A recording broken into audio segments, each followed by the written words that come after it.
আসসালামু আলাইকুম, আশা করি সবাই ভালো আছেন। আজকে আমি রান্না করবো পোয়া মাছ ভুনা। আর পোয়া মাছ ভুনা করার জন্য আমি সব কিছু আগে থাকতে কেটে রাখছিলাম। এই যে কি দিয়ে দিলাম, এখন আমি হয়ে গেছে।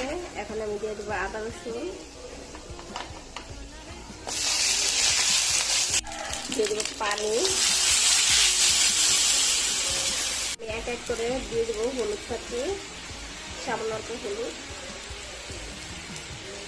মরিচ, ধনিয়া গুঁড়া, লবণ। আর মশলাটা কষানোর জন্য অপেক্ষা করবো। মশলা কষানো হয়ে গেছে, এখন দিয়ে দেবো আলু। আমি বেশি না দুটো আলু নিচ্ছি, ছোটো ছোটো দুটো আলু। আমার আলুটা অনেক কষানো হয়ে গেছে, এখন আমি দিয়ে দেবো টমেটো।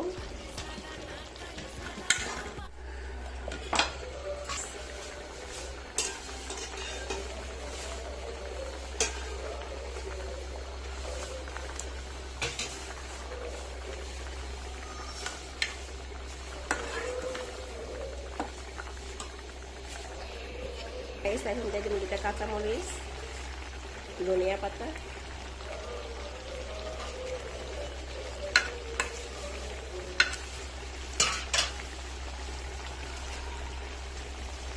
এখন আমি নামিয়ে ফেলবো।